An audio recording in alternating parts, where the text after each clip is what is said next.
Oh, we're starting with the other thing first. How about the intro? What do you think about the intro, Steve? Are we doing the countdown? Yeah, let's do that. Countdown one.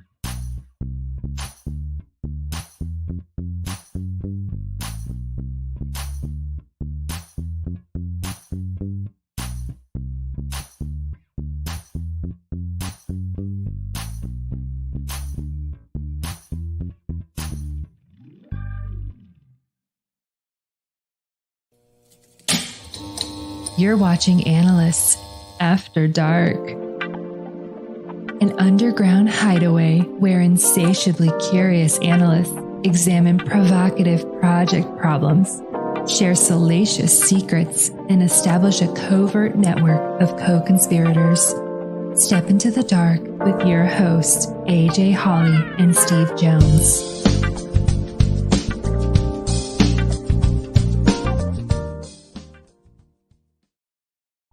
Well, hey, Steve. How you doing? Take two. Take two. Yeah, I feel like progressively as these shows have aired, I'm getting worse and worse at this job. Like normally you get better as you kind of get into things and you do it more frequently. I feel like I'm just failing miserably week after week. So we may I disagree. You try new things. Oh, okay. And trying new things, you don't always get it right the first time. So we learn and move on. What was that, Bill O'Reilly? We're just like, we'll do it live. Like that's just, me, just all the time here. No better test than production. That's true. That's true. We're just we don't have, to be fair though, there's not really a test environment for this. It's just like, hey, here we're going. We're on. And I don't have like on air light, really. I need one of those where it's live and in your face. I think we know what's next. The on air button or on air light. Yeah. Well, how's your week, Steve? Wet. It's been rainy here. A little rainy? All right. A little rainy. Hopefully I still have power because we're expecting, what'd they say? Flash freezing?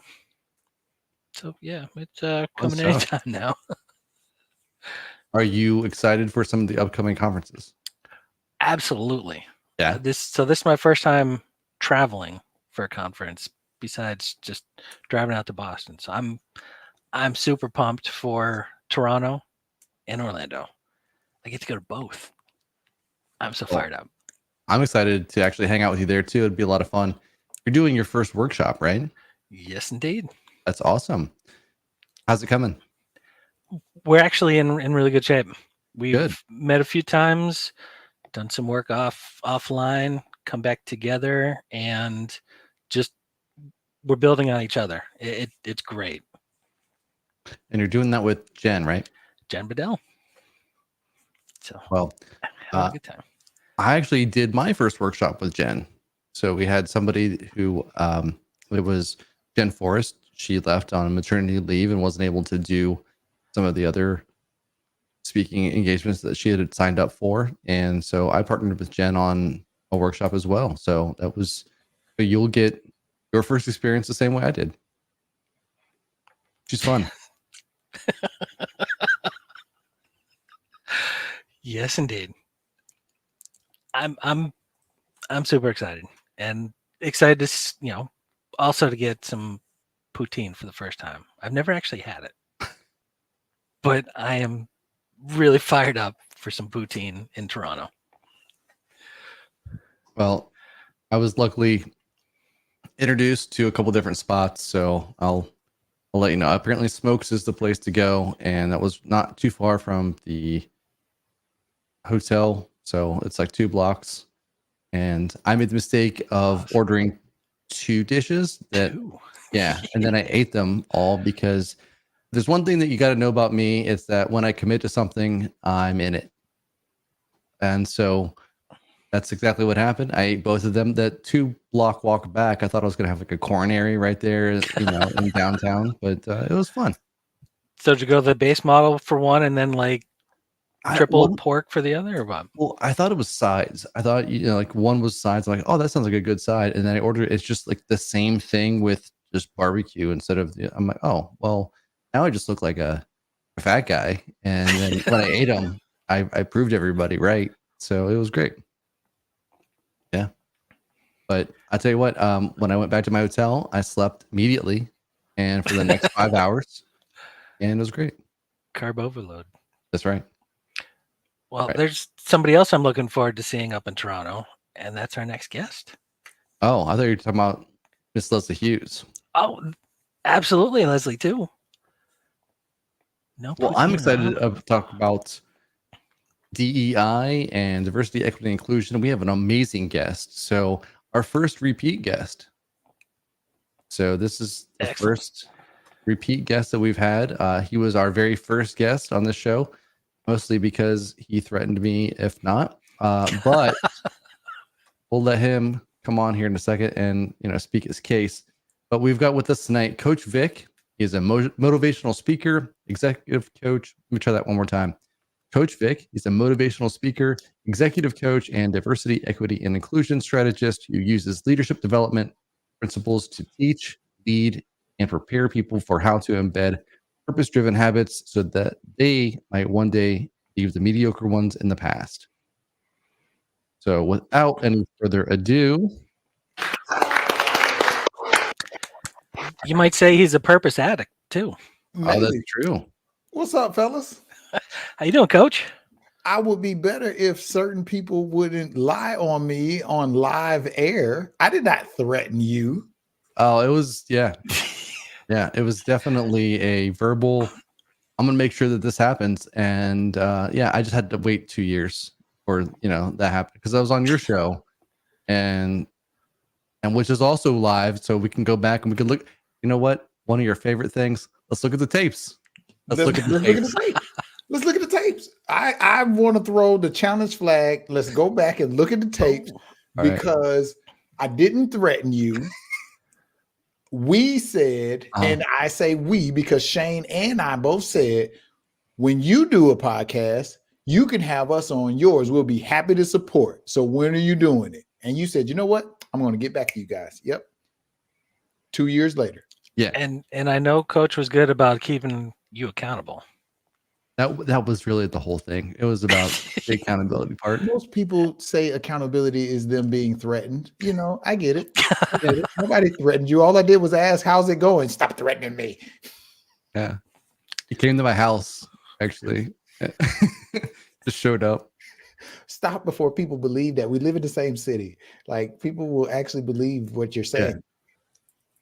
The good news is most people just don't believe me anyway, so it's fine. I have one of those faces where they're like, nope, nothing he says is true, and then I have to like double down and no, that was a fact. That was actually a fact, and then look at the tapes. Provide sources. He cites resources. He gives you a bibliography for everything he tells you. Yeah, that's why I'm excited for AI to take over because it can just fact check everything I say like in real time, and it'll be great.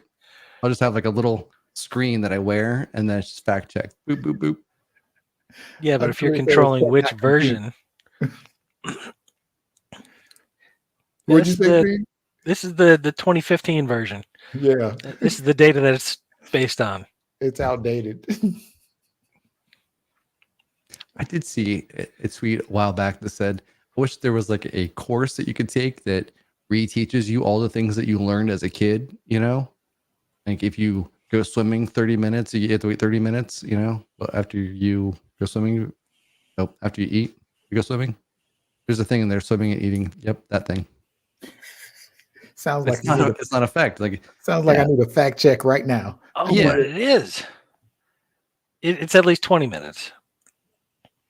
And there's a medical reason for it because as you eat, the blood starts to go towards your stomach to be able to take the nutrients away. And it's not taking the oxygen to the muscles. I'd be curious how many of your audience members would offer evidence that refutes that, saying, I didn't wait. I just jumped right in and I was fine. Anecdotal evidence for the win. Depends on if you're doing it for any kind of exertion. Understand. If you're just goofing around, you're probably okay. Yeah, as most of us were. Most of us were. But I goof around, so I was not. Leg cramp. Oh, yeah, that was me. Well, Coach Vic, we always start the show and say always, but sometimes start the show asking the question, what is your favorite after dark activity? Yeah. Yeah. That's evolved for me. Good. It has evolved actually. Here recently, my house backs up to like a wooded area, and so it's extremely dark. You can't see anything, right? There's no lights or anything. And so recently, I like sitting out on my patio, just in that serenity, just dark, peaceful at the end of the day, just to kind of wind down. And like it's been helping me to like focus my thoughts and kind of power down from the day sometimes because my mind just it's always going. And so just sitting out there and just listening to like nature, like it sounds like a frog musical in my backyard tonight. Awesome. They play some of the greatest hits, and like you can tell like if it just rained like the night before or the day before versus like if it's in the summer and it's extremely hot, right? You can tell. See, AI right here just said thumbs up. It agreed with me. I don't know if you saw it on my screen, but it showed up on. But like I really have come to enjoy that power down session, and I honestly recommend that for a lot of people, especially if you have trouble. You're always thinking, you're constantly going, right? You can't get your mind down. You got to get to a quiet place, a quiet space where you can do that. It's been great. If you can't find one, just go to the woods behind Coach Vic's house. It's very quiet and serene. Make sure you're on that side of the fence and not my side of the fence. I don't want to confuse you for something. So you got a place to go to, a physical place to go to ease your mind. That's awesome. Yeah, physical place to go so that my mind has a mental place to go. Yeah.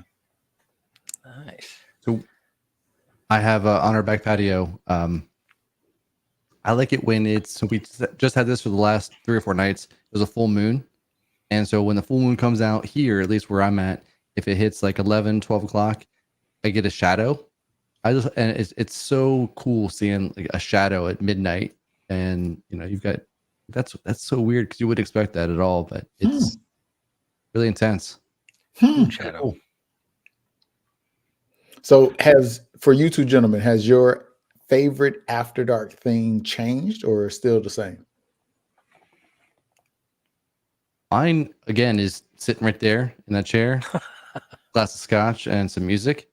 And it does the same thing that you said. So it's not quiet, but like I get something out of that I just get to sit and ruminate a little bit. So I enjoy that. And for me, it varies. I'm a gamer. I like to game. I like to spend time with the family watching TV show or movies. Yeah. Sometimes just kick back and relax. But I can't do it in quiet. I need some up-tempo music.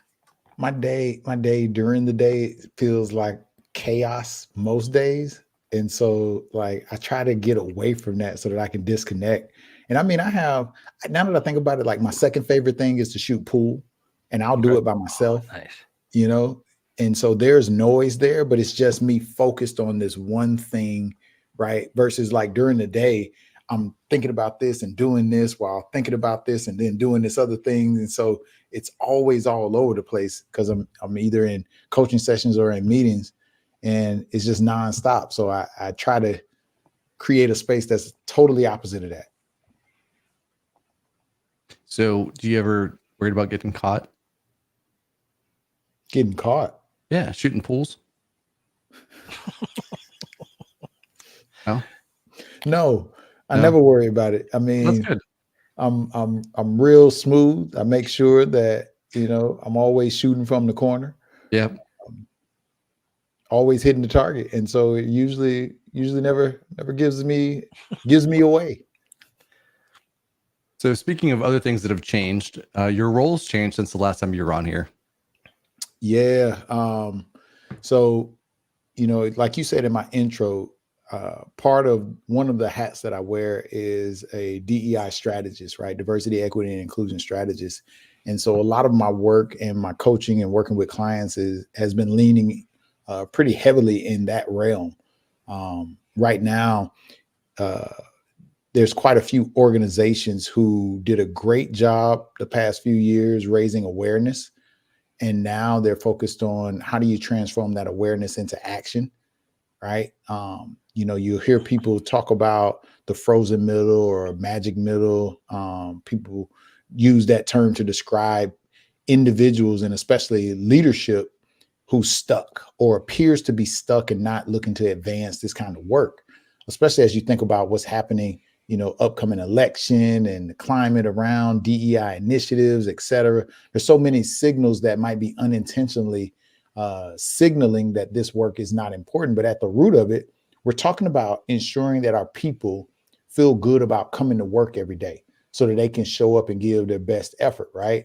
That's all this work is, even though it's made out to be something that is not.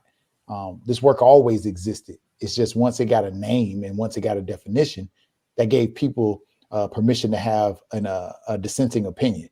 So helping organizations transform, catalyze their awareness into action through inclusive behaviors and commitments. That's where a lot of my work is being spent right now. And so one of the topics, bias, psychological safety comes into play, vulnerability comes into play. So that's where I'm at. Yeah, that's what I'm focused on. Well, one of the things that you share with me often is you say, AJ, words matter. And indeed, so I just had this brought up to me the other day. I was talking about this upcoming show and that you were going to be on and you are a DEI expert. And then someone's like, whoa, whoa, whoa, whoa, whoa. You can't say that anymore. Like, I can't say DEI anymore. Like, no. And I said, okay, educate me, please, because I'm unaware. And it was brought up to my attention that it's now culture management. Have you heard this? I've heard it in some small, quiet circles. Okay. Change is inevitable, right? And I don't know who the Geppettos of the world who are dictating when to change what phrases and what you can and cannot say. But in some organizations, this is what we call it. In my family, we call it this, right? We're going to call a thing a thing. Some of that, if I'm being honest, they're changing the name to water it down and again, signal that it's not important. See, we changed the name. In other spaces, they're doubling down and saying, no, our diversity and inclusive efforts are going to continue. This is a priority for us because our people, the people that we serve, this is important to them. And more than anything, what matters to us is what they care about. So it really just depends. I say to each his own. Whatever language you speak in your house, more power to you. Try not to be offensive, try to be considerate, but I don't see diversity, equity, and inclusion as offensive language. So that's what we say in my house. That works. You hit on something, I think, and you said because you changed the name of it, it waters it down. That's interesting to me. Yeah. You think about the impact of words. You've heard me do this exercise. Both of you have heard me do this exercise where I bring somebody up out of the audience and I tell them they're going to say a phrase, right? Just 2 words. But they're going to add some emotion to it, right? And so the 2 words we always say is, I'm fine, right? But I'll give them an emotion like, say it with anger.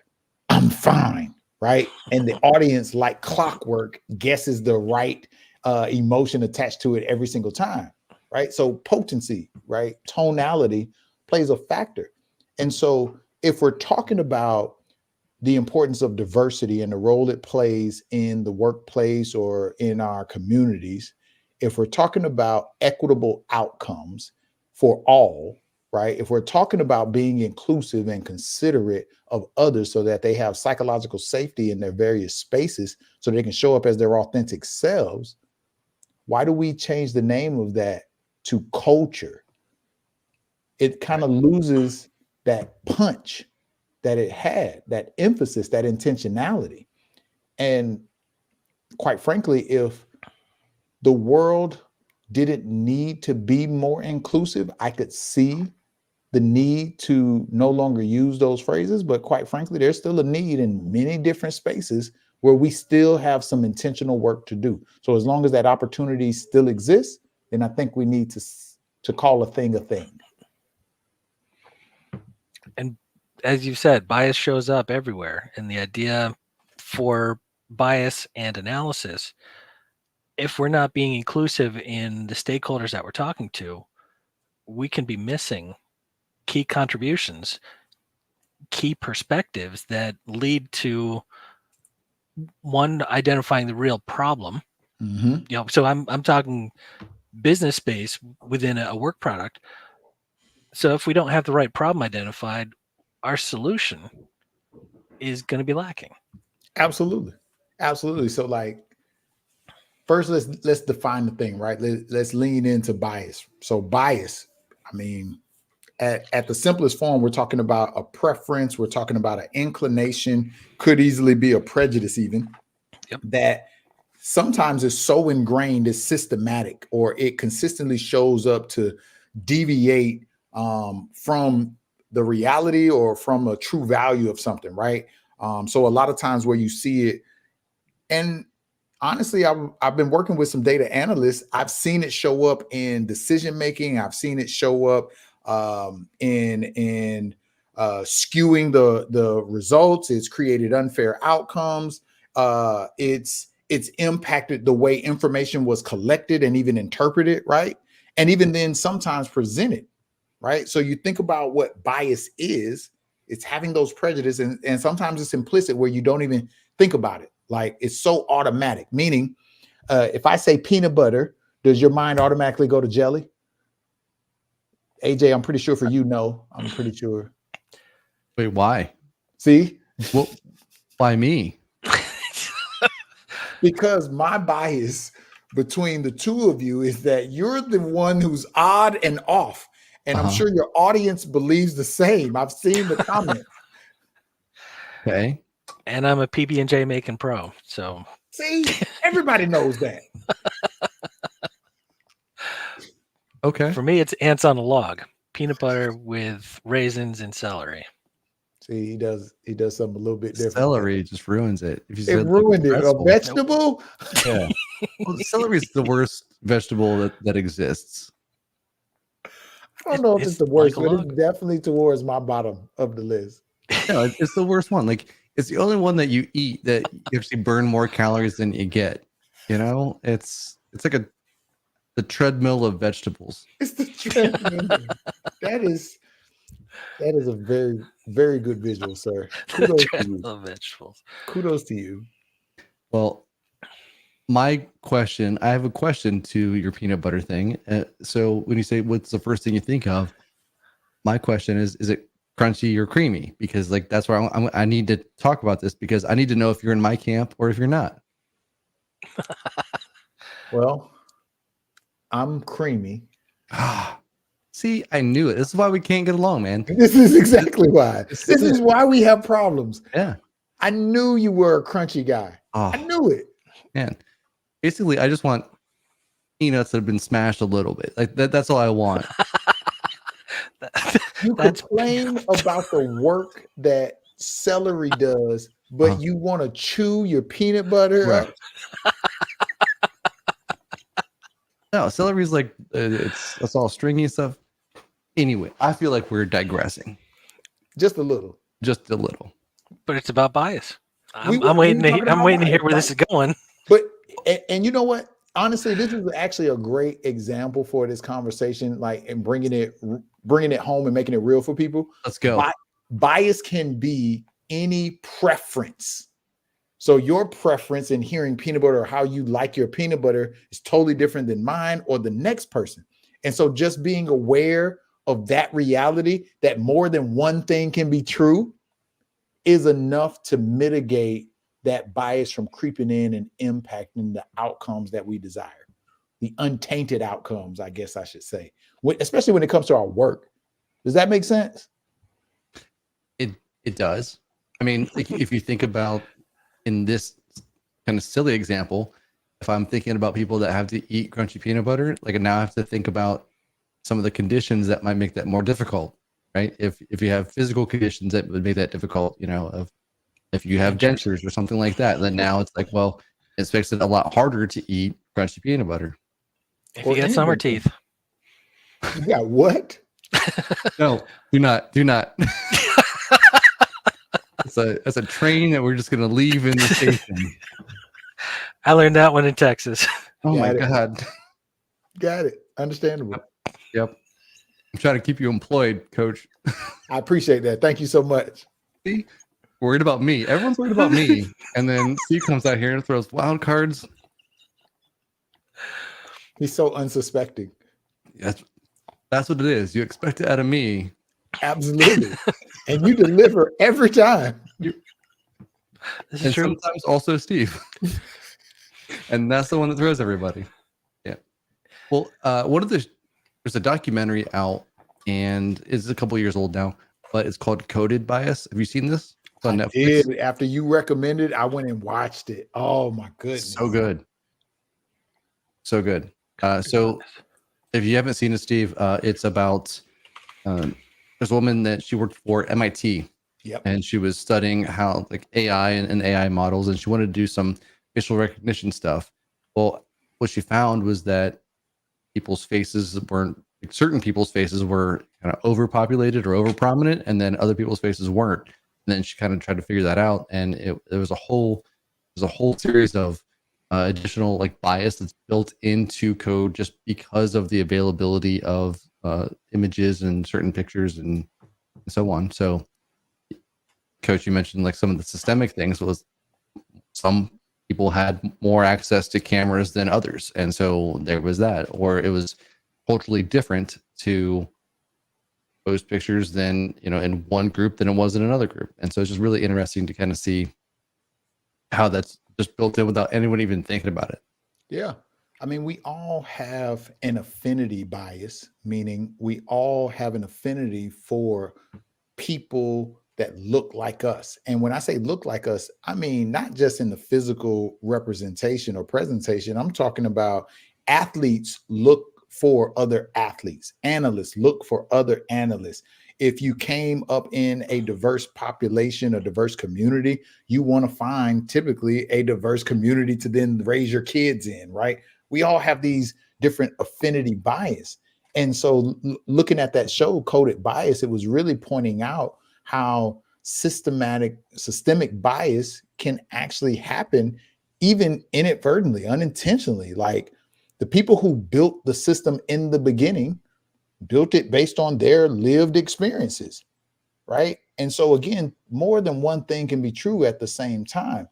And so what the most important piece is to recognize is, all right, now that we're aware that bias exists, what do we do to mitigate it? What do we do to eliminate it, get rid of it, especially if we're not getting the desired results that we hope for because of it?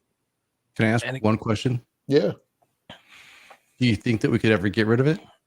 Bias? Yeah. No. Yeah. No, I don't think. Well, let me qualify that question. When you say we get rid of it, meaning it no longer exists in society? It just no longer exists. No, because preferences can have both positive and negative connotations. So let's say we got rid of all the bias preferences that have a negative connotation, then you still have bias of the positive connotation, the things that we like and that we enjoy and that seem harmless. So no, I don't think we would ever get rid of it because we're always going to have individualized preferences. Yeah. Yeah, we as a society have an appetite for custom or something that feels unique to us. Would you say that like bias often equals perspective? Does bias equal perspective? I think it's an ingredient. Okay. I think it's an ingredient within Pizza. perspective, right? Because there's so many things that feed your perspective. Vantage point, and P&G. Have you seen the Procter and Gamble commercials, the different campaigns where they take little moments that they show you where people are judging a person, and they just show this quick little snapshot, and then later on in the commercial, like 2 seconds. If you look up, a great one is called Procter and Gamble The Look, Look. Procter and Gamble The Look. We were just talking about this at work, where it shows this young man, African-American male, who's taking his son around to different appointments. And he's noticing how the different people are perceiving him, their perspective, their vantage point on him. He's just dressed in a sweatshirt, some jeans. He's taking his son to swimming practice, taking him to lunch, to whatever. And at the end, they show the commercial, the video where you're walking or coming into a courtroom, and everybody's standing up in the courtroom because obviously it looks like the judge is walking in. Well, when they pan the camera around, it's the same man. He's now the judge. So whereas those other people in those other settings took a one look at him and judged him based on what they thought he was or did or had done, you see that this person is not who others may have depicted him as. So vantage point, from high or from down low, from far away, from up close, is one of the ingredients that equates to perspective of a person. Okay. Yeah. I think the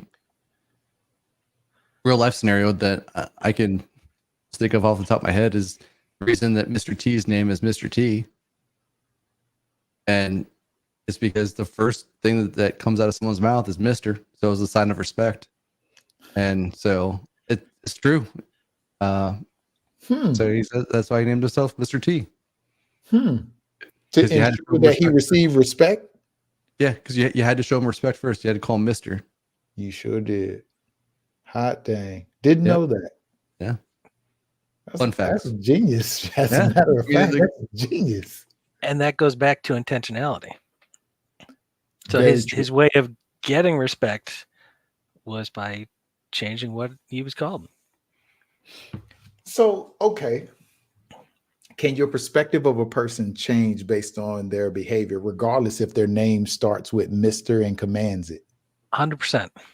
Okay. I don't know. Are you gonna start liking crunchy peanut butter? No. Okay. Then apparently not. No. Unequivocally, no. Bummer. I just wanted, Are you- another. Are you going to start eating celery? No, never. See, but I'm not going to judge people on that. Oh, well, no. I don't have a bias about somebody not liking what I do. I mean, crunchy peanut butter is just objectively better. It's not my fault that you like this inferior product, right? But the good news is that the less people that like crunchy peanut butter means that there's more for me. Or Okay, go on. I'm listening. Bring it. Come on. we'll talk about it offline like we did the other topics. Oh man, I was waiting for some hot knowledge. Nope. So What's the hot take? So as far as respect, yes, it's a lot easier to lose respect for somebody than it is to gain it. Yeah. Yeah, for So sure. you might have respect for somebody, but then they open their mouth and say something very foolish, and just Like crunchy peanut respect is gone. Goodbye. I have no idea what you're talking about, Steve. It never happens to me. butter. I'd be curious what the audience comments say after you said that. Yeah. We'll watch the viewership. It'll just like stop right there. Like that's it. And then just it's done. End of the video. I've had enough. He's not going to keep lying to us. We're in 34 minutes, 18 seconds, and then just nothing else after that. That's funny. No, Always so love I being think here with you. I think you bring up a good point, and we do have a lot of this when we go in to start talking with our stakeholders and our different business teams. Like, we have a preconceived notion of how we think that those interactions are going to play out, or what they're looking for, what they're expecting. And then we kind of go into those scenarios often with our own preconceived notions, right? Our own, I would say, biases in that of, oh, this person's a grump and they're going to just be like, they don't know what they want. And, or whatever the scenario is. Right. So we come in with that. At the same time, I think we do that with our users too. I think I've heard this 1,000 times, but the worst part about, building systems for users are the users, right? But at the same time, it's, without users, we couldn't have a product. So, what do you do? And one way that can show up is when you're doing requirements discovery. If you're going in with only closed-ended questions, yes, no type questions, or single word, single answer For sure. responses, you're not providing the opportunity to explore the real problem or the real issues, or, discover what the value is. Because the bias you bring is that you're annoyed with this person. You don't want to give them that opportunity. Could be based on your history with them, that that they're just going to talk and talk and talk, and they never get to the point after 10 minutes of talking for one question. So you've changed your approach, and now your bias is, I hate dealing with this person, so I'm just going to ask very simple, concise questions that don't allow a real response. Yeah, to control the moment. Yeah. Let me ask you something, as analysts, experts yourselves. I know that one way to mitigate bias is diverse stakeholder management, right? Gaining a bunch of different perspectives. Is it a best practice or a leading practice in the analyst world to also seek out diverse stakeholder perspectives? Or at least involvement in diverse stakeholder involvement, maybe? Yeah, I think, that's what you should be looking at. Is you're not just going to grab like the directors. And I think I've shared that on the show before, that I've had a lot of scenarios where we would come in as a consultant and ask questions to the directors, and then they say, well, the problem is that we don't have enough reporting, we can't see this, we don't have enough metrics here, etc.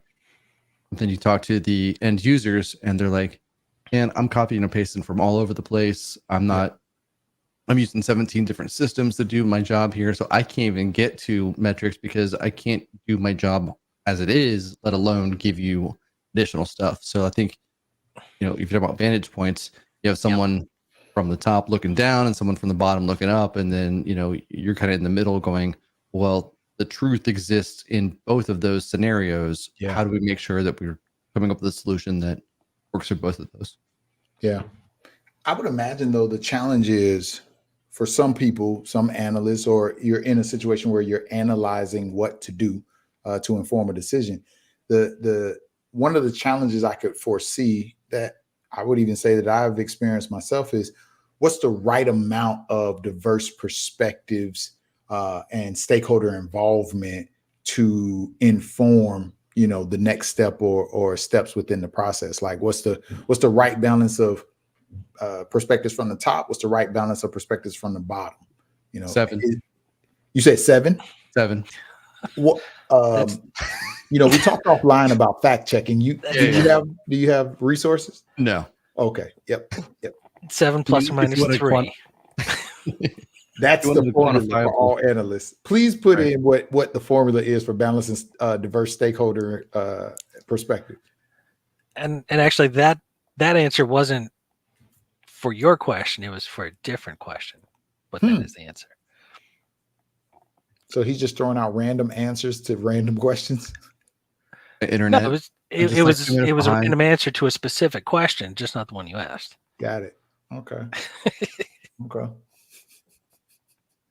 I think it all depends on the cohesion of the group, or cohesiveness of the group, the diverse culture. in that scenario, or do we have people from the different demographics age-wise, where we have someone who is in their end of their career that's still using the system, and someone that is just starting out? Because if you're talking about technology, you might have someone that is much better at technology than the other person, right? Yeah. And just or adapting to it or adapting to change, etc. There's that kind of stuff where I think you really have to look at the population of your group to understand what those demographics are, and then make sure that there's representation across all of them. So it sounds Also- like go ahead. I'm sorry. I was going to say also the scope of the change. If Okay. you're trying to solve a small problem or improve one process that doesn't really touch anybody else, no other department or anything else, you don't really need as much because you're focused. Your task is focused on one small thing. Yeah. It might expand, but at the same time, it still might be contained within one group.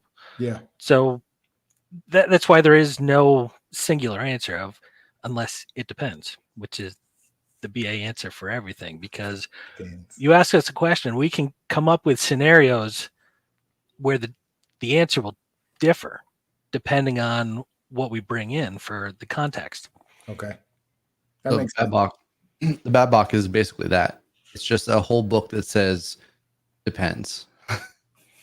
And then you could solve it any one of these ways, but that depends on your unique scenario and your unique perspective, I guess. Got it. That makes sense. That makes a lot of sense. So one of the things we try to do is bring perspective, all different perspectives. Oh, so I'm a user in this group. Here's what I experience. Here's what I think the problem is. Perspective in another group. They use a different system, but they're still utilizing what that other group is doing. Yeah.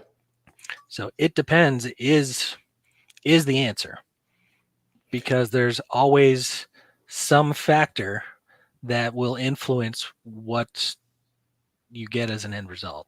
And a lot of that's vantage point. Sometimes just everybody's at the same level, but what they need is different. That makes a lot of sense. All right. Well, let's change up. I think it's time now for our next segment, and we will have questions from the audience for Coach Vic. Oh, I don't know. Let's eavesdrop on the BA hotline and see what provocative project problems are awaiting us. Is your project in hot water? Operators are standing by. Ooh, that's hot. Absolutely love your transitions. worked hard on those. Those are labor of love. Grade A transition. Thank you. All right. We do have one question, and this comes from Leslie Hughes. She asks, Coach, how can people be powerful allies for DEI initiatives? Yeah.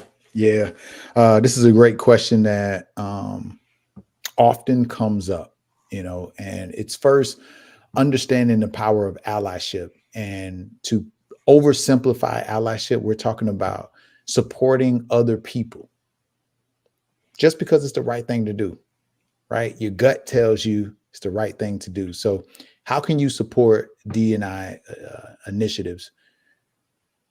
Every one of us is an ally, regardless of whether we physically present similar to the individuals or group of individuals who are belonging to a marginalized community. Again, community can come in many shapes and forms, right? The most important thing that I think a lot of people miss doing is aligning not just D&I initiatives, but any initiative to the business, right? The business case for it. And there's a ton of research out there for why diverse companies do better than homogenous companies, right? There's, I think it might have been Harvard Business Review. I think did a study, and I think it said something like 35% or diverse organizations outperform their counterparts by like 35%, right? And everybody's in this competitive market and wants to outperform, their competition, right? So there's tons of research that supports the efforts around diversity, equity, and inclusion. But the part that, is probably hard for many people and organizations to figure out is, well, how do we activate our people around it? And that's the same thing for an ally. An ally, the reason they're an ally by definition is they are going to leverage their privilege, their position, the preferential treatment that they may have in favor of a marginalized group who doesn't have that. So really and truly, we're talking about rising tides raising all ships. So what an ally can do is look at some of the D&I goals that their organization may have, or some of the disparities within their communities, and say, how might I leverage the tools in my toolbox to uplift and mitigate and eliminate some of the gaps that I see, or that the gaps that are being told to me, right? Because it's one thing, where they say there's smoke, there's fire, right?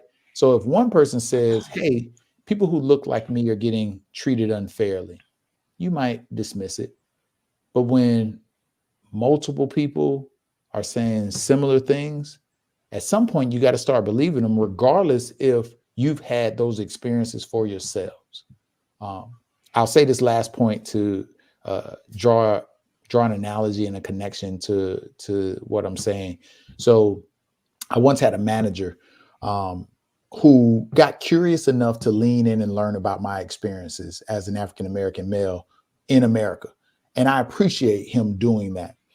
And the best way that I could help him to empathize with my situation was, I said, I know you like to work out. So do I.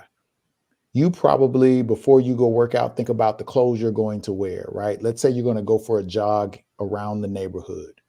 I say, I do that too. I think about the clothes that I'm going to wear, depending on time of year, etc. I said, but one of the things that you might not consider that I do is the color of the clothes that I put on. I can't wear all black and go running in the neighborhood, even if it's at night. Why? Because potentially I could be perceived as a threat. I'm a big 6'2" African-American male. That to some people is a little intimidating. And I recognize that nuance, that reality of life and society. I say, I think about what time of day I'm going to run. I'm sure you do too. I don't want to run when it's the hottest. So if I run when the sun is down in a neighborhood where there's not many people who look like me, dressed in all black, are people going to give me a look and their bias, prejudice, preferences get put on me and cause them to react in a way that is harmful to me? Because at the end of the day, all I want to do is make it home to my family every single day, just like you. So allies are important to recognize that their community extends beyond their immediate network. And so looking in their own tool bag to identify how they can support marginalized groups is extremely important for all allies to support this work. Great question, Leslie. That was a great answer. Yeah. I appreciate that.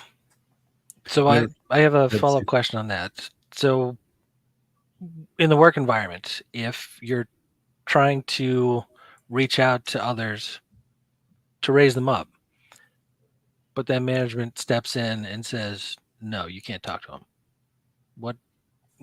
what would you suggest we do to, I don't know if right the ship is, what can we do in response to that? Yeah. I think it's the thing that AJ always says, ask the question why. Seek first to understand in order to be understood. Don't take everything at face value. Let's get some clarity and some context why maybe that person feels that way on all sides, right? We talked about diverse stakeholder involvement and perspectives and how that can contribute to positive outcomes, right? Well, let's understand why that management may say that, because in this work, diversity, equity, and inclusion oftentimes is attached to the hearts and minds. And you're talking about changing people's hearts and minds. And that's really hard. it's even harder to attach that to the business and how it benefits in this capitalistic society, the bottom line, right? And so when management or whomever, the frozen middle, the magic middle, the crucial middle, whatever you want to call these barriers that sometimes pop up in the business world, when they surface, we have to understand and dive into, why are they surfacing? Is it because the system is designed to prevent any work related to changing hearts and minds? Have we as an organization not put enough emphasis on the importance of our culture to talk about why that phrase exists? This is a part of creating a great work culture, which is everybody feels comfortable enough and psychologically safe enough to show up to work as their best selves without having to assimilate so far out of character that it's exhausting and they burn out quickly, right? That's what we're trying to do. That's what we're talking about. And we're just saying, create that environment for everybody, regardless of race, color, creed, background, ethnicity, you name it. So what can somebody do? Seek first to understand, to ask questions. And two, again, it goes back to tying it to the business. Me getting curious to learn about my colleagues helps me to better understand their decision-making. If I'm more informed about their decision-making and they're more informed about mine, then we're able to collaborate better. And as we know, when it comes to problem solving, two heads are always better than one. So why not apply best practices that we've seen work in other parts of the business to this? Because this is a part of the business.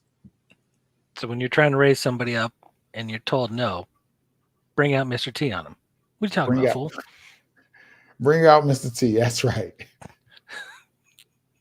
I got nervous for a second because you said this is something AJ always says, and I'm like, you got my attention immediately. No.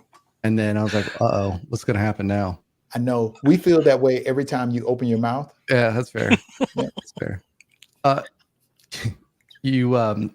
you said after that was, AJ says, why, right? And so, and that's true. In these conversations, these can often be very uncomfortable conversations, right? And so then why is one of those things that's almost like a challenge.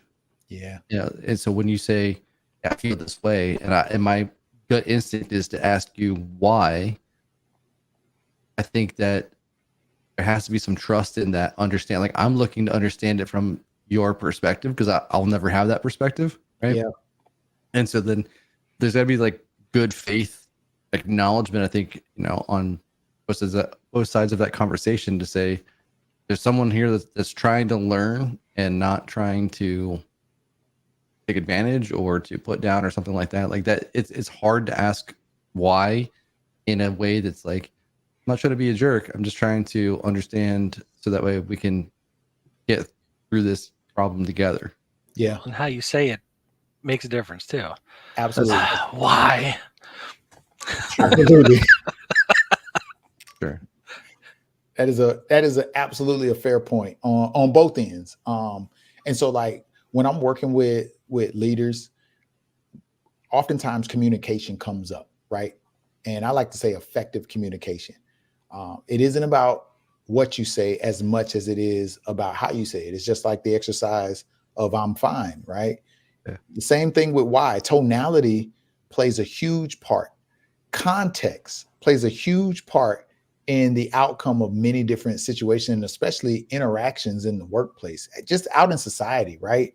And so in asking the question why, there's a reality that there's two realities that I think people have to come to grips with. The first is to help level set them and increase their openness to receive new perspectives. They have to ask themselves, how might I be wrong? How might I be wrong in my approach to work? How might I have been wrong in the way that I've thought, felt, believed, behaved, right? That hits the reset button. Second, if they're willing. Oh, go ahead. What'd you If say? they're willing. If they're willing, but I There's think a lot of that's people the that will part. not be willing. I think that that's the part, but have we given them the tools to help them hit the reset button? Because I talk to people and they've never heard that question phrased in that manner, aimed at that target to reset. Like, how might I be wrong? Oftentimes what happens in discussion is you're wrong. Your opinion is wrong. You're being told you're wrong. But when you self-reflect, you take an introspective approach, you're a little bit more open to you getting you open, right? So you're more willing to be open. The second reality that people have to understand when we talk about effective communication is there's more than one way to ask why, right? To give context, to account for the nuance of the situation. But when people tell me having these types of conversations is hard, that's a bias in and of itself. You're going in assuming that this is going to be a difficult conversation. Let me ask you, AJ, having this type of conversation with me, do you foresee it to be hard before having it with me? This conversation now with you, no. You and I have had previous conversations in the past where it was asking questions, understanding, etc. And when I didn't know you as well as I do now, that not understanding your background, not understanding if that was the right time to ask you, etc. Like there have been hesitations of like, should I even ask this question? Is this something that I should do? So it's not that it's difficult. It's just that the hesitation of, whatever. Yeah. And I think like one of the examples, and I can't, like I've heard it from you and I've heard it from a couple other friends as well. They were talking about, well, had conversations around Juneteenth, for example, right? And then the holiday, like, how do you celebrate it? How do you show up for somebody else? What's the appropriate way? And then you said, we don't even know because we just got it. It just happened, right? And I'm paraphrasing, obviously, but that's what the first part of that conversation was. But the second part was go learn something new. And I enjoyed that challenge just because it was like, all right, that's an interesting perspective. It doesn't matter what I'm choosing to do, But a buddy of mine, he's like, you can't come to the cookout, but like, you can at least like just acknowledge, like look back and, wave or something like that. And we'll appreciate that because we just want to have a good time. I was like, all right, that's fair. He's like, don't bring your, dry mac and cheese. That's what he said. I was like, you don't even know. My wife's a great cook. Anyway. You don't even know me, bro. Yeah. The point that I'm making is that having that in a way where you're like, it's not my job to educate, go find something else on your own. Like, and then challenge to educate yourself. It's like, hey, you can not understand everything, but just be open-minded to learning something new. I think is was what I got out of that conversation. It's like, it's okay to do that. It's okay to go find that out and figure things out. And then just, validate, check in, but don't make it like it's someone needs to teach you and it's a lecture every single time. Correct. Don't put all the responsibility and the onus on the person of color to educate you, right? There are capabilities, actual competencies that are associated with inclusive behaviors. One of those is curiosity. Curiosity, simply getting curious to go lean in and learn a bit more, is a capability and something that all of us can do. It doesn't need much definition. We all know what curiosity means. But in order to move from curiosity to cultural humility and then cultural agility, you have to take action to go learn, to go educate yourself. So you said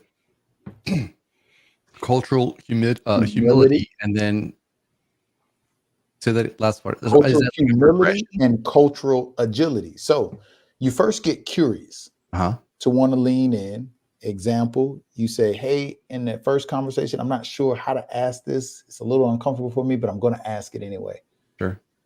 Cultural humility is that part, coming in and not telling me, here's how you should celebrate Juneteenth and how I'm going to show up for you. But it's what you did is ask the question, tell me, as somebody who cares about you, how do I show up for you in a situation like this?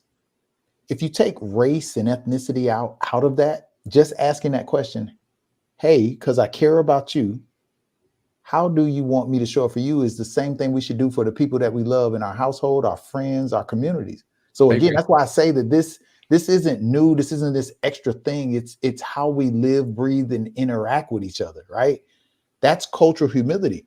And if you do that enough, what will happen is you will become agile, being able to interact within the different cultures, because you understand that it starts with curiosity, then leaning in and asking, how do you need me to show up for you? Hot dang, how easy is that? It's not that hard, but people make it harder. It's like most people hate Mondays, but that's a mindset. That's a choice. I love Mondays. I It's a love choice that I get to pre-Tuesdays. wake up to. See? It's about perspective. It's about choices. It's about decisions. It's about caring for people other than yourself. And intentionality. Absolutely. Absolutely. Well, I think that's a perfect spot to end this segment. Thank you very much. If you have questions and you wanted to ask our guests, so feel free to visit analystsafterdark.com and submit your query to the BA hotline, and then we'll ask our guests as they come up.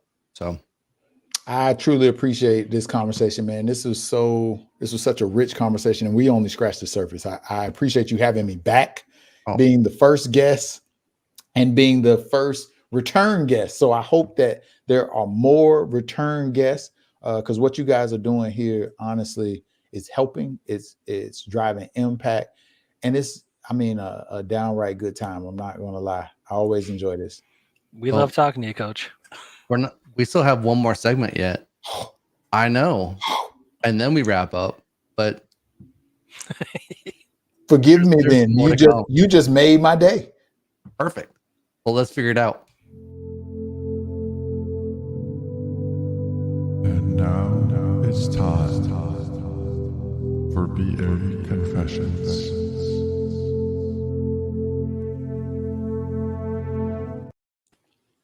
All right. Question time and confession time.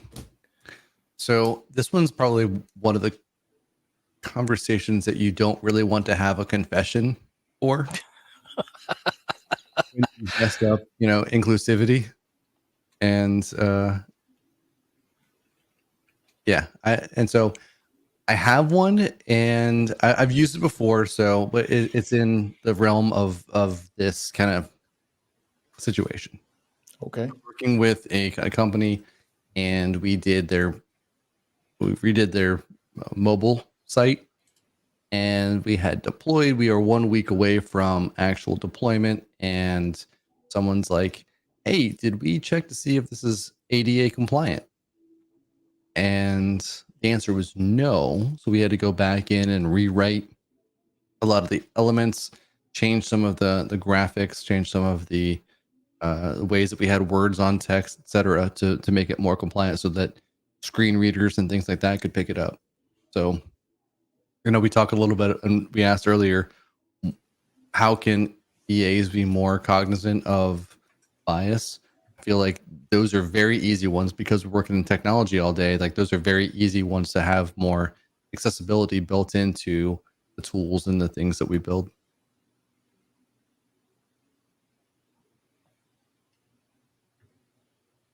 So that's the confession that I have. Would you have any others that you would like to share? Steve? Me? Coach Vic's going to dodge them all. I won't do that. I won't do that. No, I do have one. Had an event last month that I was planning a strategy for to execute. It was a reception type event, and we had this candy theme for the event. It was great. It was an amazing time where these different stations, our attendees could travel around, answer a thought-provoking, self-reflective question, right? And they had two options. And depending on their particular answer, because there was no wrong or right answer, they grabbed candy from that side of the dish. And you talk about ADA compliant.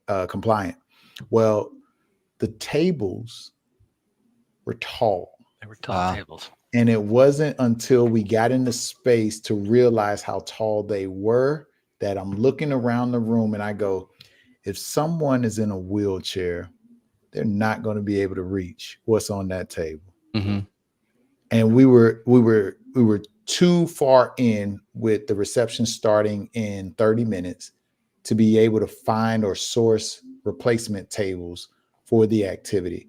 And so instead, what we did was we got with our vendors and we put a plan in place, honestly, in 15 minutes that we were going to, if we had any attendees, we didn't know if we were going to have any attendees in terms of not having the ability to walk.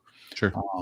And so we were able to work with our vendor and assign or have ready hosts that could go around the space with them to ensure that they could participate and that their experience was no different than anybody else with a different ability. But I kick myself still in thinking about being inclusive.